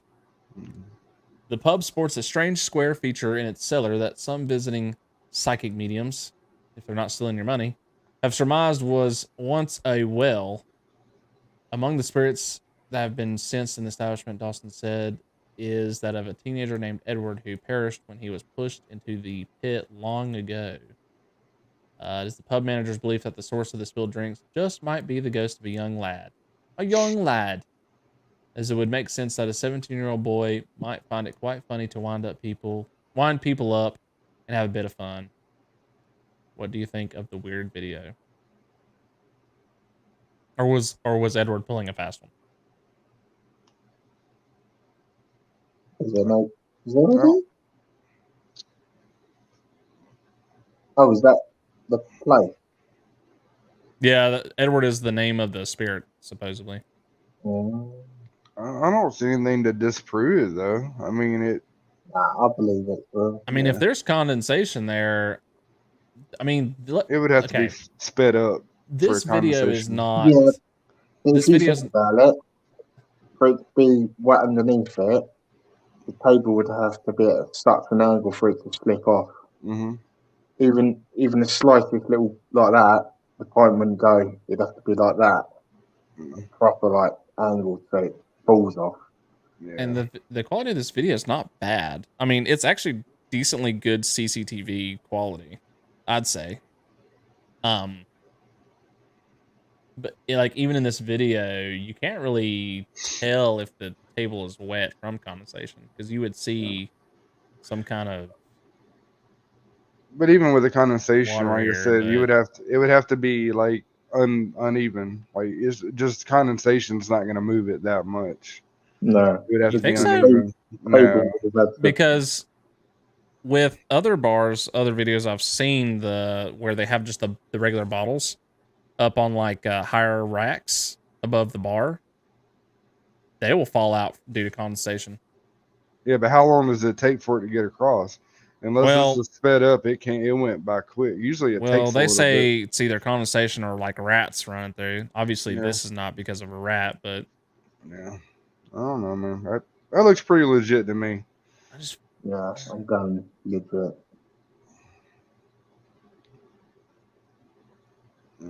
I would say that it would have to be a string on the end of it or something. That moves quite a bit. Yeah, that's. And a lot of people, like whenever they want to fake it, they tend to do the whole overdo it. They'll sit there and just pull it, and it'll just fly out. Like this is just slowly going over. Wait a second. Okay, this guy turns and looks, right? No, he wasn't turning. He was still turned this way. Okay, they're talking to somebody on the Okay. other side of that door. Okay. Yeah, I was wondering if you looked as it was turning or coming off, but it wasn't. No, the other person was. They might have been, but you can't they see were on their face. No, they were on their phone. Oh, okay. Yep. That's the real go. See. But look right before it. Watch right before it hits. Watch the chair. Right before it hits.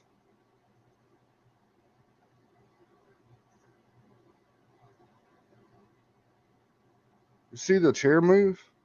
What?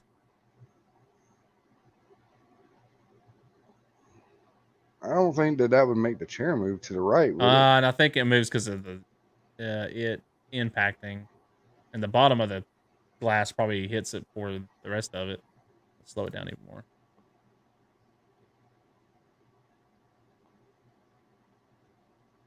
It seemed like it moved quite a bit, didn't it? Yeah, for just to. I wouldn't think it would do that much. Just to. Oh yeah, it moves because it hits. Okay. Yeah. Oh well. Hey, that was a good observation. Though I was like, what? Because I thought it was too before he hit. Yeah, it moved because the glass hit it and it vibrated it. Good vibrations. Except in this moment, you know, party foul. Mm-hmm. Hopefully, we won't have any of those at Trivet. Will not be forgiven. Oh my goodness. Yeah, that one's kind of hard to throw off. But see, you know, my first thought was like, God Almighty, I'll start bringing a level now to investigations. Now that I thought about that. Hey, sometimes it's good to have a level. I mean, there is things. And your phone, actually, my phone has a built-in level in it now. I mean, like, so when it comes to like doors that kind of open up like, by themselves, it's good to see if a room is level or, you know, it's not just drafts that cause doors. Sometimes it's just leveling. They won't close all the way.